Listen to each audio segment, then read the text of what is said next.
Assalamualaikum warahmatullahi wabarakatuh. Hari ini kita akan bincangkan tajuk ataupun kuliah yang ke-11. Kuliah yang ke-11 ini adalah bertajuk pembentukan kilog penawaran barangan. Okey, dalam kuliah saya yang lepas, saya ada menceritakan tentang kandak manusia yang tidak terhad dan tetapi faktor pengeluaran yang dimiliki oleh manusia itu adalah terhad. Maka timbullah masalah apakah barangan yang hendak dikeluarkan.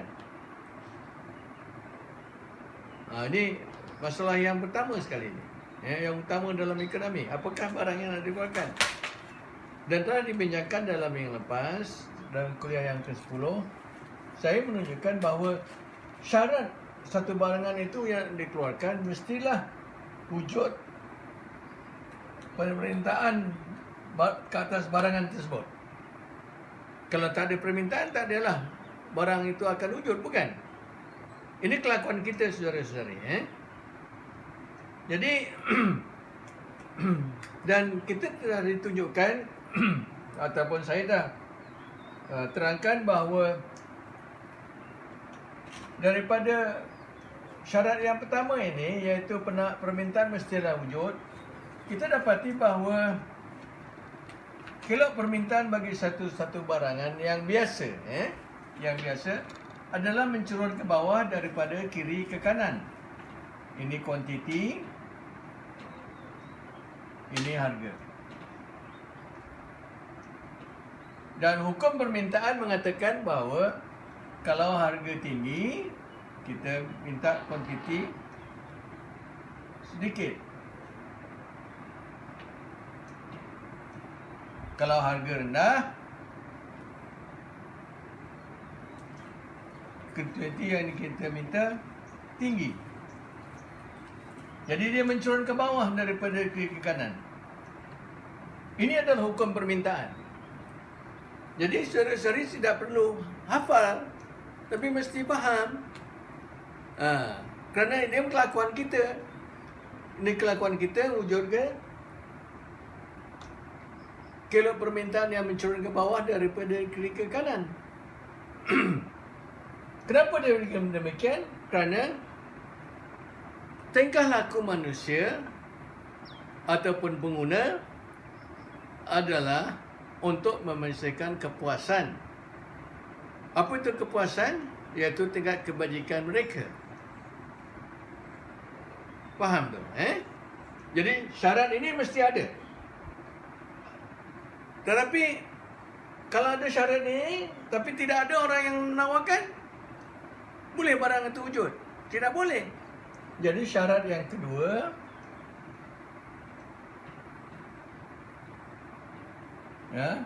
mesti wujud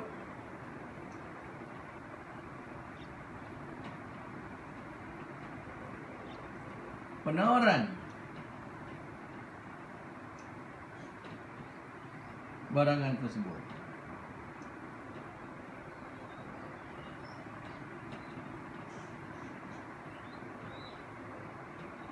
Saya kena kaitkan dengan kelakuan saudara-saudari lah, atas kelakuan kita sebagai manusia biasa.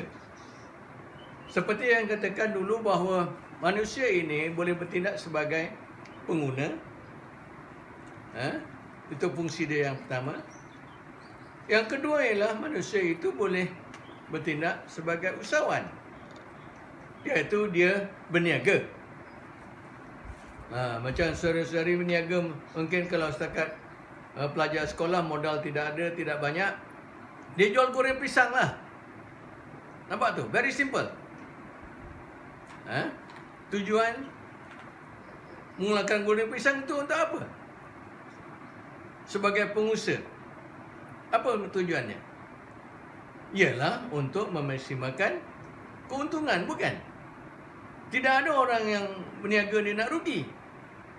Dia mesti nak untung. Semakin tinggi untungnya, maka semakin tinggilah tingkat kebajikannya. Sebab itu apabila orang yang berniaga, sama ada dia jual goreng pisang ke, dia jual nasi lemak ke, dia buka kilang cetak ke, dia buat kilang besar ke, syarikat multinasional yang besar, dengan modal berpuluh bilion, beberapa juta. Apa tujuan mereka itu? Mereka adalah untuk mendapatkan keuntungan.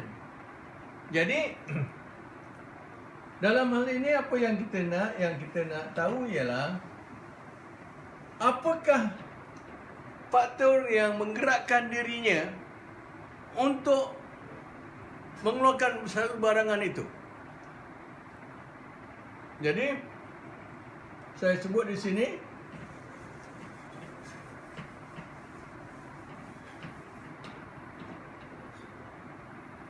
pengusaha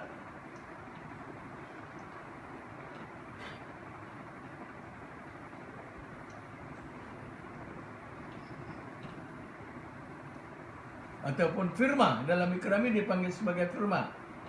Firma can be small, mungkin bentuk kecil, mungkin bentuk besar. Tujuannya apa? Apa yang derive dia? Apakah enjin yang menolak dia untuk berusaha? Tahu? Apa naluri dia untuk dia berusaha? Iaitu dia cuba memaksimalkan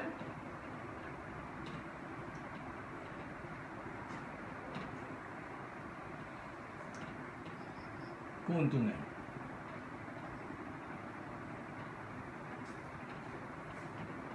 Nampak tu? Pengguna untuk memaksimalkan kepuasan. Firma, pengusaha memaksimalkan keuntungan. Dengan keuntungan itu berarti pendapatan dia semakin tinggi, maka dia akan meningkatkan tingkat kebajikan dia. Ya, inilah faktor yang mempengaruhi dia berusaha.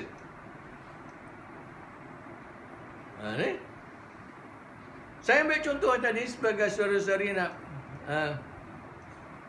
jual goreng pisang, pisang goreng pisang macam itulah. Orang cakap ada goreng pisang, ada setengah orang cakap pisang goreng. Tak apalah, kita faham apa barang itu kan. Okey, saya ambil contoh. Ini contoh saudara-saudari sendiri tau, bukan orang lain. Contoh saudara sekarang bertindak untuk menjual goreng pisang. Saya ambil contoh gini. Dekat stadium Batu Pahat tu, saya budak Batu Pahat, jadi saya ambil contoh Batu Pahat lah. Dekat stadium itu, kebiasaannya orang suka petang-petang main bola, bukan? Jadi saudara-saudari, salah satu gerai yang duduk di situ ialah gerai saudari lah. Gerai saudara-saudari lah. Saudara jual goreng pisang.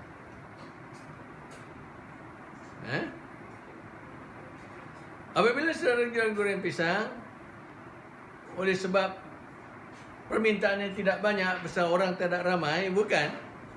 Dia main latihan biasa je. Orang yang datang tu santai je. Dia singgah tengok goreng pisang ada, dia beli goreng pisang gerai kamu. Kamu pun jual serta santai je. Okey? Jadi tak boleh jual mahal lah. Okey, saya ambil contoh gini lah.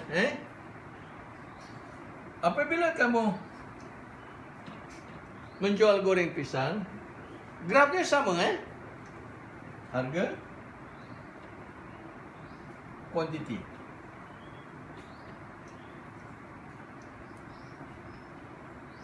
Jadi kalau hari kebiasaan, kamu boleh jual satu potong goreng pisang adalah 20 sen.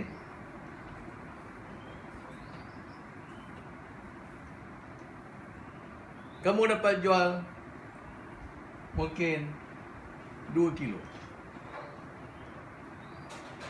Jadi saya tuliskan di sini. Okey, saya sekarang nak tanya saudara-saudari. Mungkin pada satu hari, katakan satu hari itu berlaku pertandingan GDT dengan klub Batu Pahat. Klub bola sepak Batu Pahat. Nampak? Contohnya, GDT ramai penyokong dia, bukan? Okey. Jadi ramai orang yang akan datang untuk menyaksikan perlawanan bola sepak tersebut. Betul? Betul tak? Akan ramai. Ya.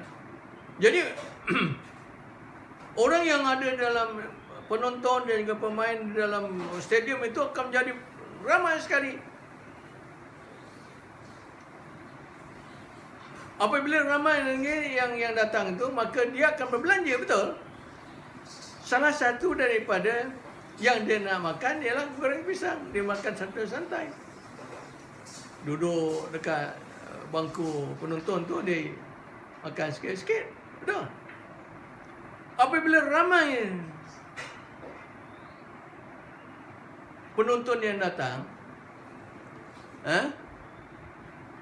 orang akan berebut jual goreng pisang ini, nak beli goreng pisang. Harganya dah naik. 20 sen sekejap habis. Kalau biasa 20 sen, sekarang ni kamu harga pasaran bukan lagi 20 sen, naik 50 sen. Saya nak tanya apa besar ni? Kalau harga goreng pisang ni sekarang dekat pasaran ialah 50 sen, berapa banyak goreng pisang yang kamu nak jual? 5 kilo?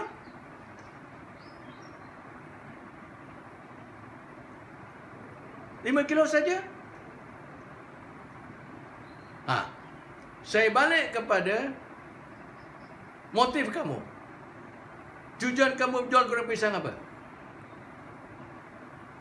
Jual goreng pisang tadi untuk memesankan untung, kan? Lebih banyak kita jual, lebih banyak kita untung, bukan? Jadi kalau harganya naik ke 50 sen, kamu nak jual 5 kilo tak? Mestilah tidak. Kamu kalau boleh naikkan mungkin kepada 20 kilo. Saya tandakan di sini. Nampak tu?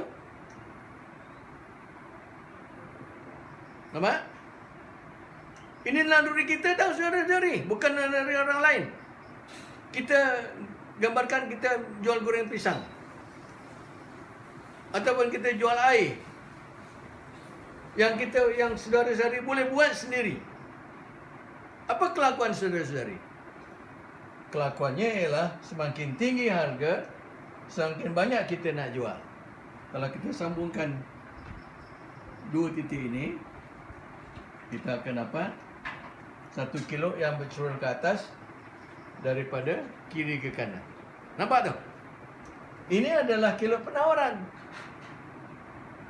Kita setuju menawarkan. Kita sebagai pengusaha, kita cuba menawarkan. Lagi banyak, lagi tinggi harganya, lagi banyak kita nak jual. Pasal kita keuntungan kita. Jadi kalau kita lihat tadi, motif yang pertama bagi pengguna ataupun nak menyelesaikan masalah asas kena, apakah barang yang nak lakukan? Syarat yang pertama ialah kalau penawaran mesti wujud. Kalau penawaran ini turun ke bawah daripada kiri kanan, ini harga, ini kuantiti. Nampak dia mencurun ke bawah daripada kiri kanan. Tapi kalau barang itu nak dikeluarkan, permintaan goreng pisang ada, wujud. Kalau tidak ada orang yang nak jual goreng pisang, orang ini dapat tak? Tak dapat.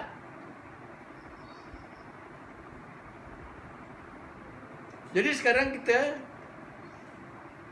nak pastikan barang itu wujud, pertama sekali mesti ada wujud permintaan. Permintaan wujud dulu. Barulah pengusaha akan masuk, orang sekarang nak makan goreng pisang, maka baik aku jual goreng pisang pasal laku. Kalau aku jual goreng pisang akan laku pasal orang akan beli. Bagaimana bentuk penawaran goreng pisang? Akan mencurun ke atas daripada ke kanan. Ini kelakuan kita dari bukan kelakuan orang lain. Jadi hukum penawaran ialah Pada harga rendah, kuantiti yang ditawarkan adalah rendah. Harga naik, harga tinggi, kuantiti yang ditawarkan adalah tinggi. Nampak tak?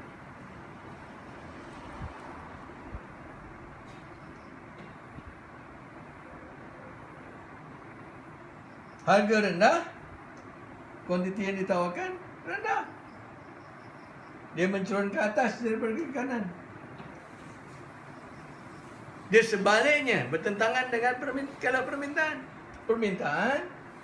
Kalau permintaan harga tinggi dia beli sedikit. Harga rendah dia beli banyak.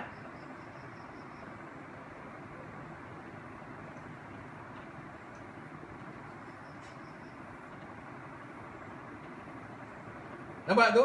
Dua kelok yang berbeza. Sifatnya bertentangan. Kalau permintaan wujud dan penawaran wujud, maka barang itu akan dikeluarkan. Jadi masalah apa barang yang nak dikeluarkan akan diselesaikan dengan dua kelok permintaan dan penawaran ini. Jadi kamu harus faham. Hukum permintaan mencurun, kerana kilo permintaan mencurun ke bawah daripada kiri kanan. Ini permintaan barang biasalah. Permintaan goreng pisang. Bagi penawaran, hukum penawaran pula, kalau harga rendah ditawarkan rendah, kuantiti yang ditawarkan adalah sedikit. Tapi kalau harga dia naik, kuantiti yang ditawarkan akan meningkat. Nampak itu? Proses ini berlaku kerana pengguna sebagai pengguna, manusia sebagai pengguna, tujuan adalah untuk memaksimalkan kepuasan. Dengan bajet yang dia ada, berapa dia nak gunakan, dia akan cuba memaksimalkan kepuasannya. Mekanisme itu, naluri itu mewujudkan keluk permintaan yang menurun ke bawah dari kanan. Dan bagi pengusaha, naluri dia adalah dia cuba memaksimalkan keuntungan. Jadi keluk permintaan yang diwujudkan oleh kelakuan tersebut akan berbentuk keluk yang mencurun ke atas daripada kiri ke kanan. Semakin tinggi harga barangan itu, semakin banyaklah kuantiti barangan yang akan ditawarkan. Okey, faham? Jelas kan? Saya kaitkan dengan diri kita tahu saudara-saudari. Jangan fikir itu satu benda yang lain, yang alien daripada dunia luar, daripada awang-awang. Tidak. Ekonomi ini mengkaji tentang kelakuan kita. Kelakuan kita inilah bentuknya. Dan inilah yang akan digunakan untuk menyelesaikan masalah asas ekonomi. Apakah barangan yang dikeluarkan? Faham? Jadi, esok dalam kuliah yang ke-12, saya akan tunjukkan bagaimana ataupun banyak mana barangan itu yang akan dikeluarkan.